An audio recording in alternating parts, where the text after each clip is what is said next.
Okay folks, welcome back. This is Module 2 of December 2016's teachings from the ICT Mentorship. We're talking about reinforcing liquidity concepts and price delivery. Okay, first on the menu today is going to be external range liquidity. The current trading range will have buy-side liquidity above the range high. The current trading range will have sell-side liquidity below the range or low. Runs on liquidity seek to pair orders with pending order liquidity, which is in the form of a liquidity pool. External range liquidity runs can be low resistance or high resistance in nature. You as a trader, you want your trades to be in low resistance conditions. In other words, you don't want to have any resistance in your path of profitability. Secondly, we have internal range liquidity. When the current trading range is likely to remain, liquidity voids will fill in, and this is associated with gap risk. And when current trading range is likely to remain, fair value gaps will also fill in, and this is attributed to gap risk. Now, gap risk is nothing more than simply when the market quickly reprices to a level where there was very little or no trading. So in other words, when we see a liquidity run to close in a range where there's only like one candle, real long candle, usually that's a gap fill. Okay, and whenever you're in a long and you have a big gap underneath you, that's gap risk. So the market sometimes will, many times, reprice aggressively to close in those ranges, and that's what usually stops you out as a trader. We look for them as opportunities. Order blocks inside the trading range will be populated with new buys and or sells. Market maker buy and sell models will form inside trading ranges. Okay folks, let's take a look at external range liquidity and internal range liquidity and the difference between the two and how we can utilize both. Okay, we have an old high back here. Okay, and we have an old area of consolidation or equilibrium. It's about halfway from the low up to this high. Price sweeps above this old high here, and that will be a form of external range liquidity because it's outside the range from this high and the low it's formed. So that was the range prior to the new breakout above this high seen here. So price, at this point, we know we have the equilibrium down here, but more importantly, we have clean lows right below there. So we would look for a move that could potentially come down to that level.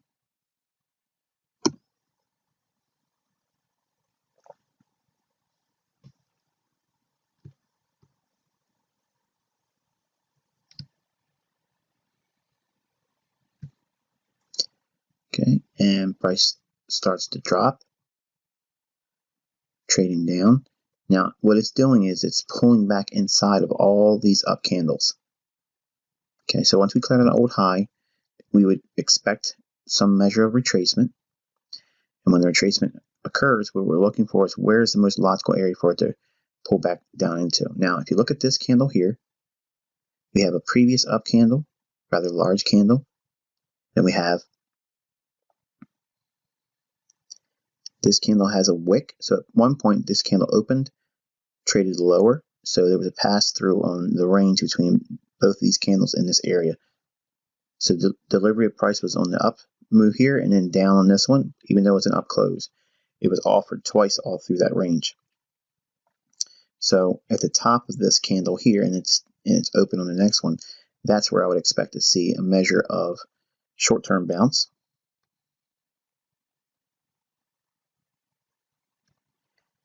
Okay, and price trades here, stalls a little bit and goes right through it. Comes back, retests that same level in here. Okay, right in here. And it ultimately comes down and clears out these equal lows. Now, what I want you to look for is at this moment right here, where is the next level of liquidity? Because we've already traded below this low here. Now, in reference to the low here and the high up here, which we now have to redefine as that high, the stops below these lows in here, would that be represented in the form of external range liquidity or internal range liquidity? In the context from this high to this low, it's internal range liquidity. But from this low to this high, it's external range liquidity because it's piercing it down here. In other words, we created a range from this low to this high. So we expect this range to be given up and run the stops out here. Once that's done, if we are going to go higher and bounce higher or trade higher or even make a new high here, we don't ever know that, we look for the areas of liquidity. So we know there's a up candle here.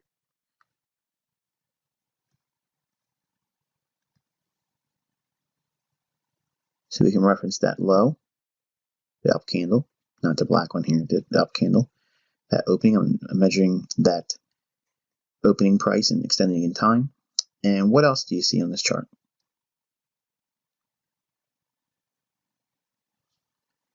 See this candle, it's wick, and this candle's wick.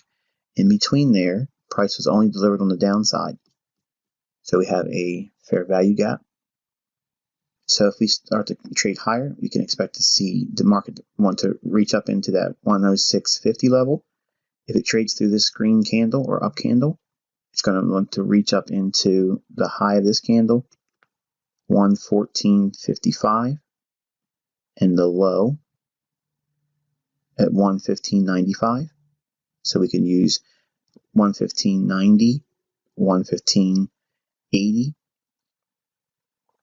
or we could use 114.55 or 114.60. Any one of those levels would be nice. But this would be what? From this high down to this new low. If we see, I'm referencing the lows over here that was claimed out, not that I'm drawing it to anything. I'm extending out, keeping you mindful that's the range because we cleared out these lows with this new low, and now this high is the high.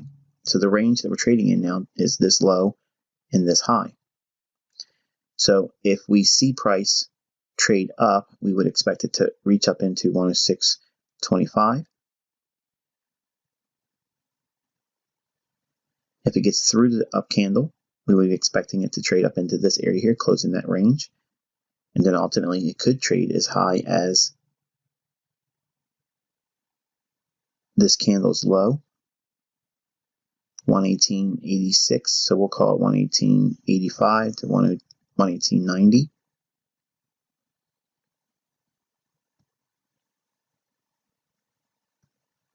Okay, so inside this range from this low to this high, we would be aiming for internal range liquidity. Price trades all the way up, right into the shaded area here, right there. Now, because we're looking at a monthly chart of the Japanese yen, we're going to drop down into a daily time frame, and we're going to see how those levels, we're going to drop into a weekly chart. I'm going to show how these levels affected price action and the delivery. So we have that fair value gap a little bit more refined. You can see the wick over here and the wick right here, so we can adjust that and refine it a little bit more. So that way we can have the exact area at which price will look to fill in. It's only on this down candle price was delivered on the sell side. No upside's been offered until now. We're starting to see it. Okay, so every time the market creates a trading range going lower, you want to mark off the previous high and the new low, and when price trades back up, you're trading inside that range. So if you trade short at a bearish order block, which is the last up candle, that's going to be a return to internal range liquidity. But you're going to be looking for external range liquidity to exit on, which is to stop below the low. Price runs down, hits that, that's where you would look to exit. Predominantly, my entries are internal range liquidity entries, with exits at external range liquidity. In other words, I'm buying inside the range and selling it outside the range once it breaks it. If I am in sync with the marketplace and I know what direction it wants to go, and we're framing that based on the monthly chart here, so you're going to see the benefits of doing what I'm doing here. If I'm looking for it to go higher relative to the monthly chart, anytime that the market comes down below a short-term low, I can be a buyer of that on short-term external range liquidity, or buying up stops with the expectation that the range will continue going higher, seeking monthly internal range liquidity in the form of this fair value gap. And I'm probably confusing some of you that are listening very attentively, I'm sure. But the point is, once you understand on the higher time frame where the market wants to go, you'll be able to frame your trade setups as we drop down into a daily. Okay, so we can see the daily chart in here. Market creates a small area of institutional order flow, comes down, hits that same order block, rallies through. Now watch what happens. In the grand scheme of things, in the monthly range, we are trading every time we create a new high, higher, here and here and here, each time making a new high. That is a run on external range liquidity on this time frame, being the daily. But on the monthly chart, it's still internal range liquidity because you're just inside of a larger monthly range. When we understand where the monthly and the weekly are trying to trade to, when we look at daily setups like this creates the recipe, if you will, low resistance liquidity runs. Because you're trading in sync with the monthly, where the monthly will most likely want to see price go up into. So every time a run above an old high is expected, that's going to be framed as a low resistance liquidity run. Every time we see this, you can see how price reacts to it. Very little resistance on the part of price to get through these levels, because it has an agenda. It wants to get to a specific price level relative to a higher time frame, because the funds trade on the monthly and the weekly basis. So if we can keep that in context and frame our trades with this idea, we will always be able to classify a trade, whether it's a high resistance or a low resistance liquidity run.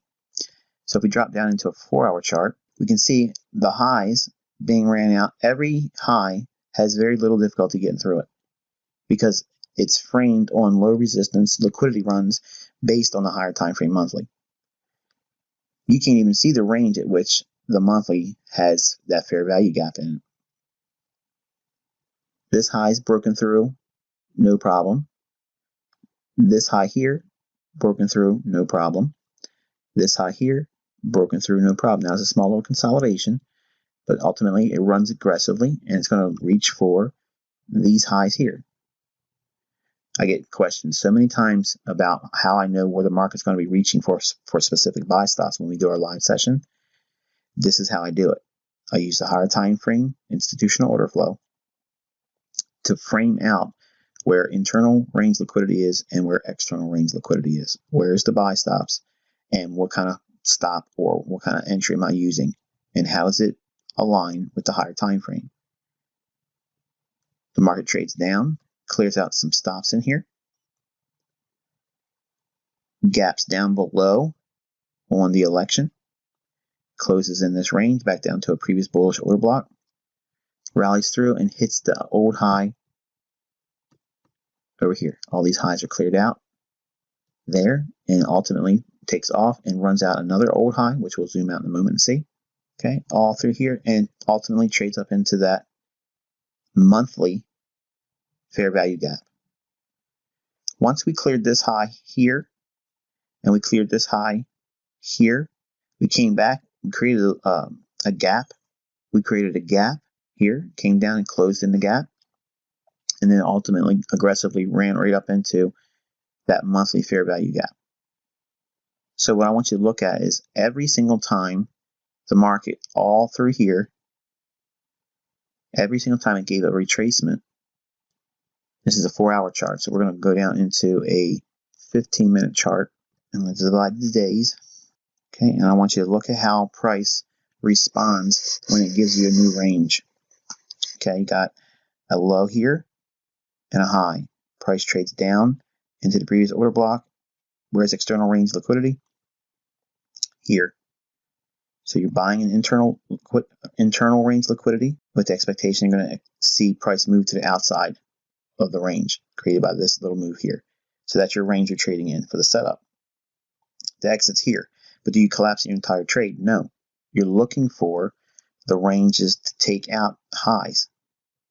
All these highs in here. We get another rally and then retracement. Okay, so it's the last down candle right before the up move. Price trades back down into it. They populate more buys on that order block. Where's the external range liquidity at? Above this high here and over here. It runs through it. Small little consolidation. We rally away, comes back down into the down candle. Repopulate more buy orders. What's it going to run for?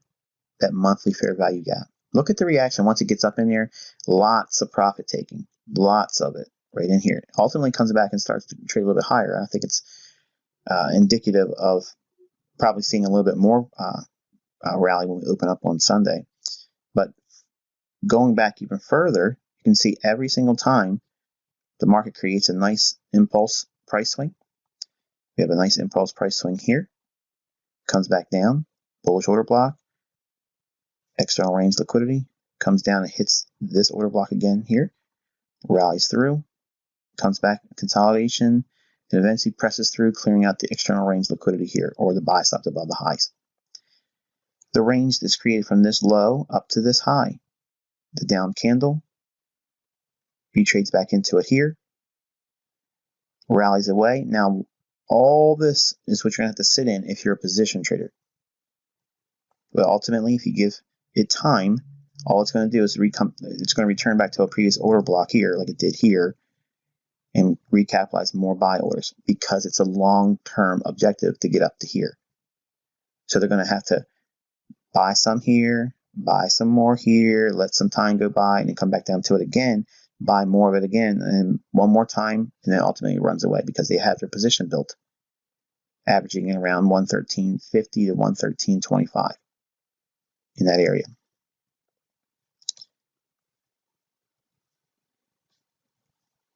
Many examples of low resistance liquidity runs on the dollar yen.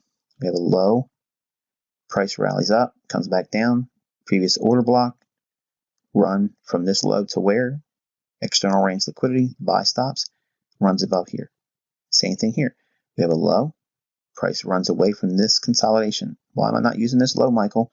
Because this is a consolidation in here. Price moves away from that, comes back down, hits the previous order block here, rallies away. What's it going to run for? External range liquidity here, running up. Okay, you're looking to buy with internal range liquidity or at a bullish order block inside of a previous range and trying to take profit at an old high or above it while you're in sync with a higher time frame directional bias based on institutional order flow, like we described earlier with the monthly ranges and looking for this fair value gap on the monthly chart. Because just like any other time frame, the market's going to want to efficiently deliver price. If there's no price trading up in this fair value gap that's been shown on the monthly chart that we have shaded up here in lit, I guess it's like an orange-red color, they're going to want to drive price up to that level. So anytime they can create a new buying opportunity, they're going to build more of a position on. We have a nice liquidity void in here. Price comes down, fills that in, aggressively runs away. The range here from this low up to this high comes back down, retrades back into the bullish order block, buy on internal range liquidity or bullish order block with the expectation of unloading it at external range liquidity above the range high here. Price trades above it here. Many examples, almost 2 or 3 a week, where you can see the setups that offer us an opportunity. And even on a pair, I don't even like to trade the dollar yen. We have a range here from the low up to this high, trades back down to a previous bullish order block. You can buy here with the expectation of seeing range expansion to exit on a external range liquidity or buy stop. Because we're looking for buys only, we're going to be looking for any type of impulse price swing up, then a retracement back down into a previous order block. If we don't see any ranges that create new buying opportunities, we can target lows. So you can go through the marketplace and find all of the swing lows and wait for price to trade through them on the downside. And when they do that, they're doing what? Picking up orders to accumulate new longs. Like you see here, right here,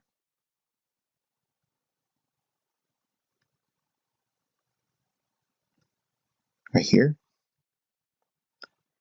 And the other time, it's a rally away, comes back to the previous bullish order block, rallies away, comes back to the previous order block, rallies down into a previous order block, more consolidation, takes the stops, and then runs above, clearing these equal highs out.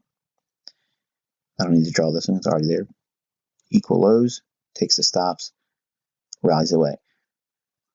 So the type of trader you're going to be is going to be based on what you see easily in the charts. You're going to see either turtle soups, and you're going to be looking for buying of sell stops or selling of buy stops, or you're going to be looking for a return back to fair value, where you're looking to trade inside the range or buying internal range liquidity.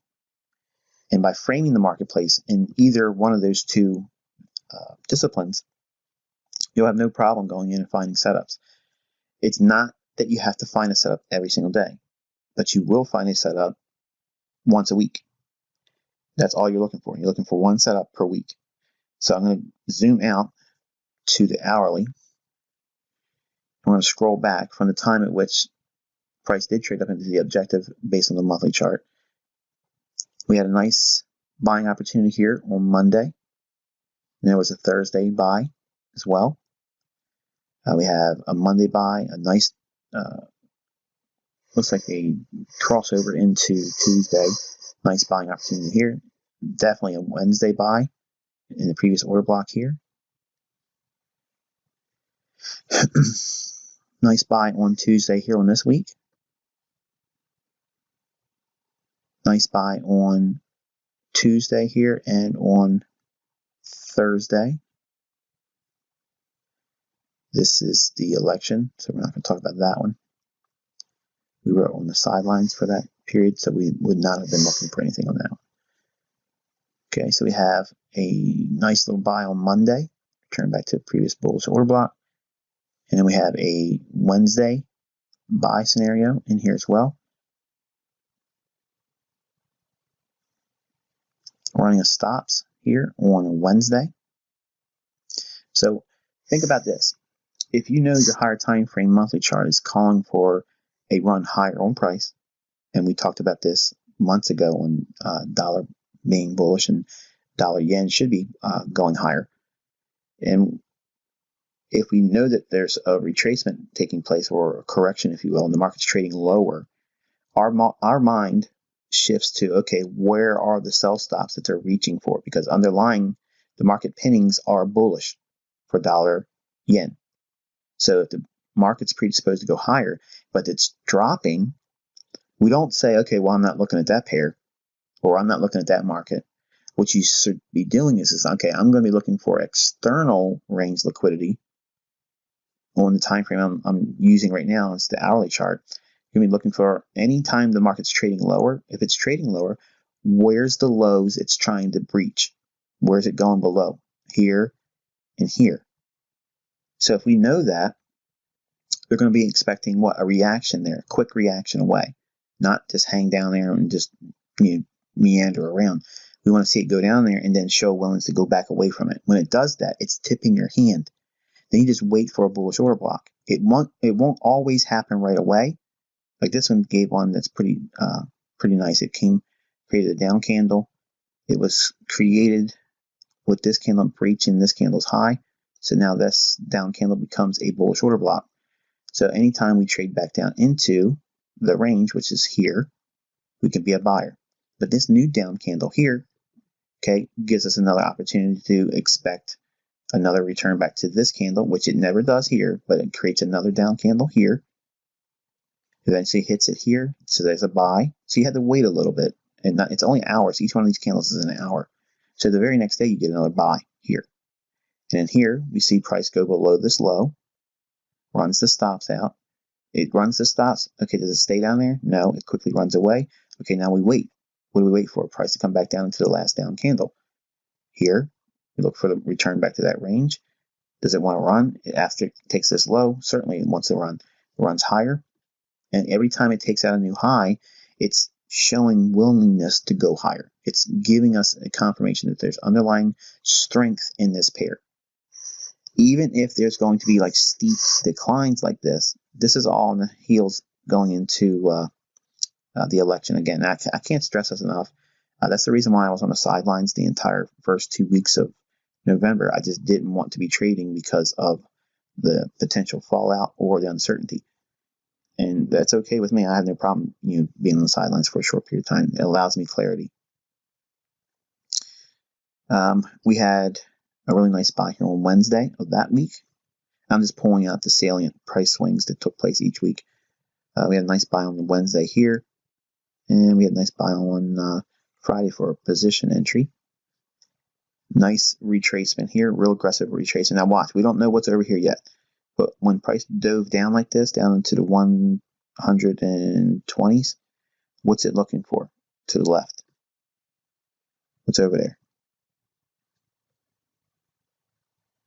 It's returning back to this level over here. Right there. Return to that bullish order block. Does it show willingness to want to rally up? So every week there's been one setup. In here we saw price rally away, comes back down to the previous order block and rallies through. It's not that you're trying to capture every piece of the weekly range. That's not what that's not being illustrated here. What I'm showing you is how you can find one setup per week. It doesn't require you to have the full entire weekly range. I will go into discussions about how you get the weekly range, but for this teaching here, I want you to think about how you can frame the larger time frame, where the market should be going, and then how it helps you define what a low resistance liquidity run would be versus a high resistance liquidity run. All of this area down here is where the market traded down into on a monthly chart, clearing out that equal low. And we'll leave that little area there on the chart. It's all down in here once you cleared all this out. All these lows were cleared out in here, and price rallied up aggressively. Okay, so when we take these ideas from the higher time frame and we transpose them onto the lower time frames, every time we expect to see the market rally, what we're looking for is a willingness to have very little resistance because the underlying market pinnings are bullish on the higher time frame. So if the monthly chart's bullish, there's going to be no problem at all trying to smash through short-term highs because the market's going to be really driven by a higher end money. So the monthly chart being the key player in your trades on framing low resistance liquidity runs, where's the marketplace seeking to go on the monthly chart? If you can't ascertain where the market's going on a monthly, you just simply drop down into a weekly chart. And by dropping down into a weekly, you can still see these areas at which the market should be inclined to trade up into the close in. Because again, it only offered price on the downside. We saw price breaking short-term highs here. Then this high was broken here. So we have a potential market maker buy profile where it's going to want to go back up into areas of institutional order flow over here in this consolidation. But there's a fair value gap before you get to that point, right in here.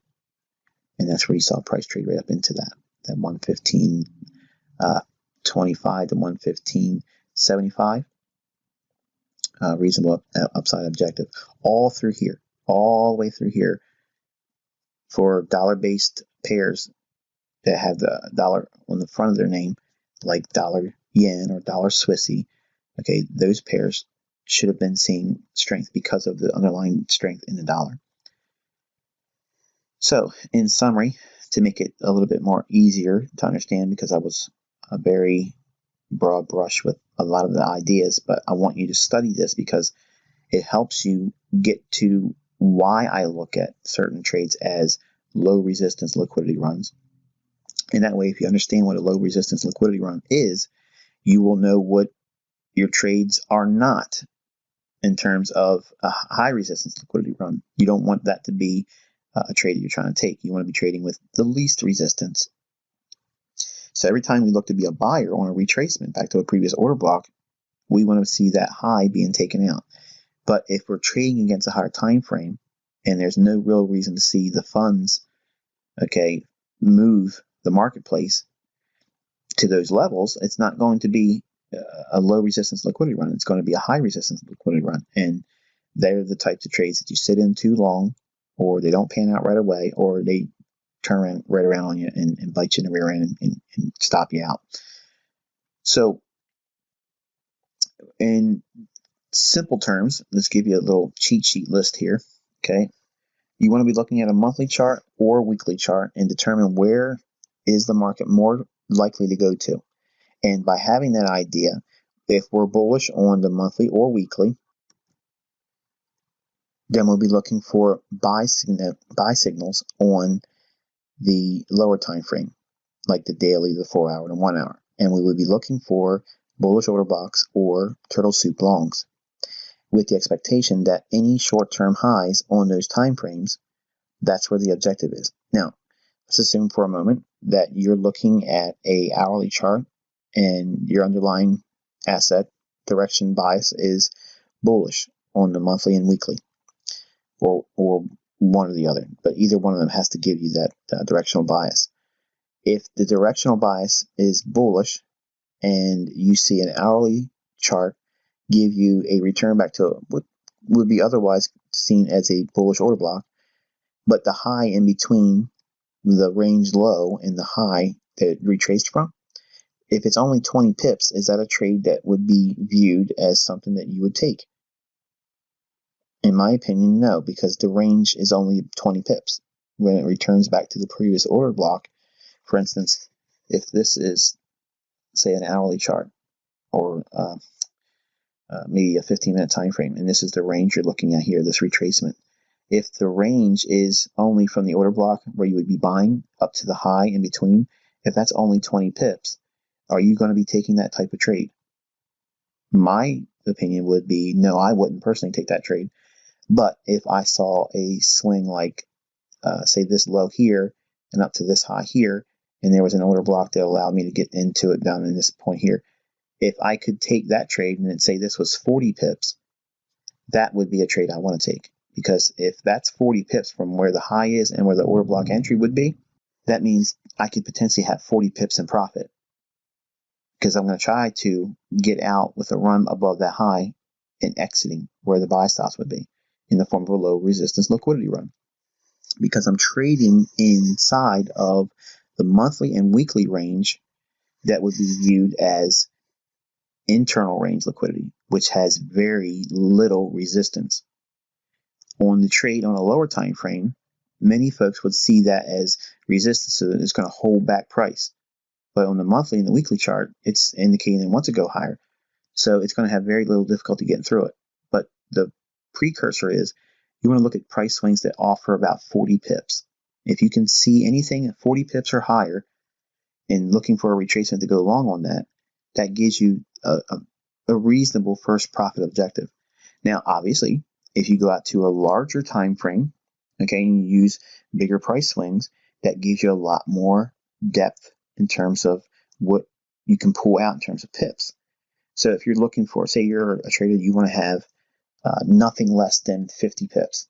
Okay, well, that's great. Use a 30-minute or 60-minute chart and dial in looking at your marketplace for buy signals that set up those price swings. So in other words, if you have price impulse price swing like this, and say this was a hourly chart, Okay, this range would be from this high down to that low.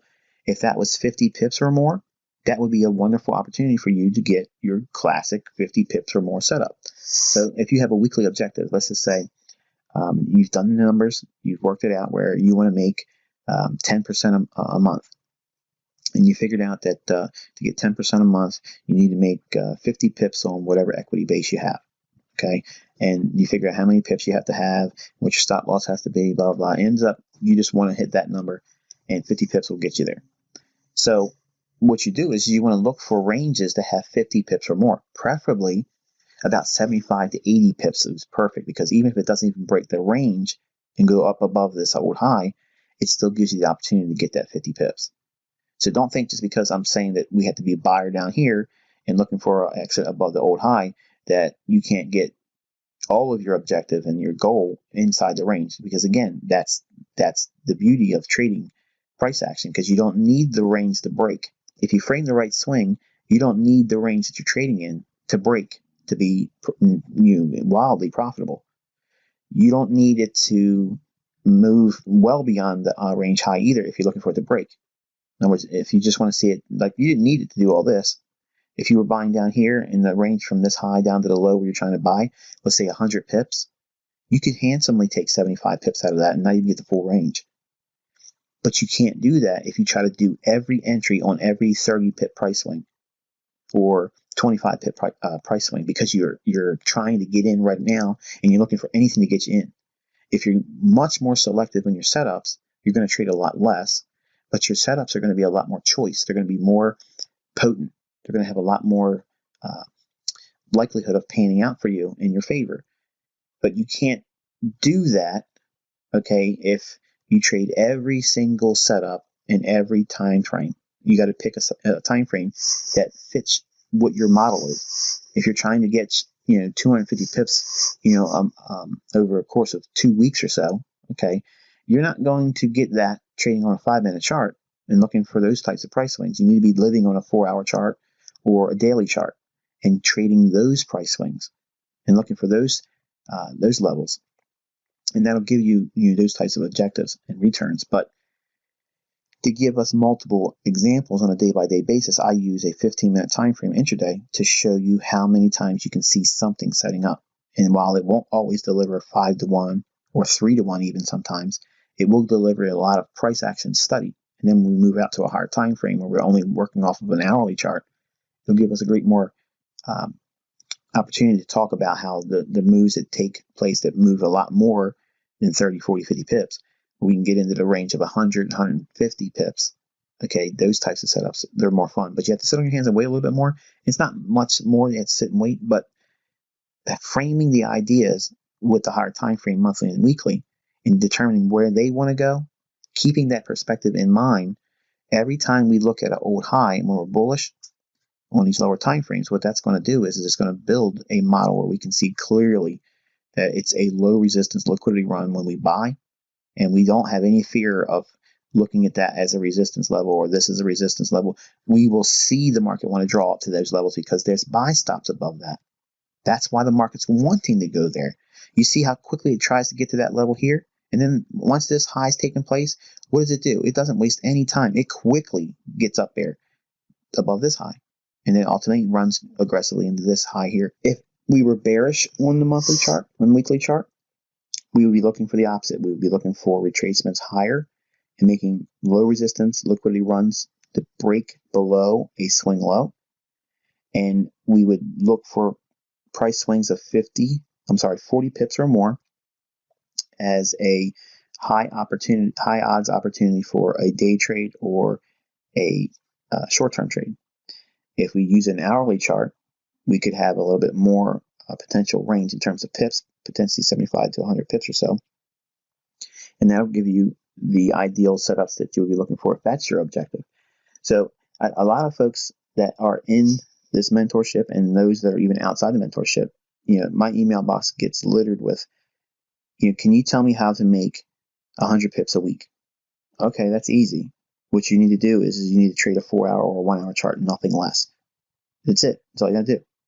And you wait and you look for scenarios across all the majors, and you'll find a 100 pips price swing every single week. but that has to be your model. It can't be because I just said it and you go out there and start trying to force it to happen. If you don't have the psyche to do that, it's not going to work. But having these higher time frame charts and give you that directional bias where it's going to go, it helps you frame whether the trade you're going to be taking is in fact really a low resistance liquidity run, or is it really a high resistance liquidity run.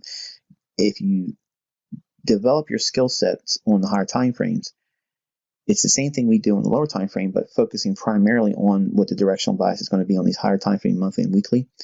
It will help you resist the urge to do those many times where you go in there and you do a trade because you get impulsive, or you just did. I don't even know why you did it, because I've done it too. You're looking at the chart and say, I'll buy it now, or I'll sell it now. And you didn't take any consideration into what the higher time frame charts are telling you. And all of a sudden it just rockets the other way. And then you look back, a week later and say, oh, there it was. It was hindsight perfect. 2020, I should have did this. Opposite. If you stay in the directional bias that the monthly and weekly tell you that you should be doing, every trade that you frame has a higher odds of being a low resistance liquidity run. That's all we do. With a market maker perspective, we go in looking for that because they're driving price to where the orders are. And it's not random where these orders are. They're logical locations.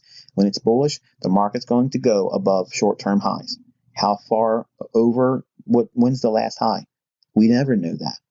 We just know each time this is a range from this high down to this low.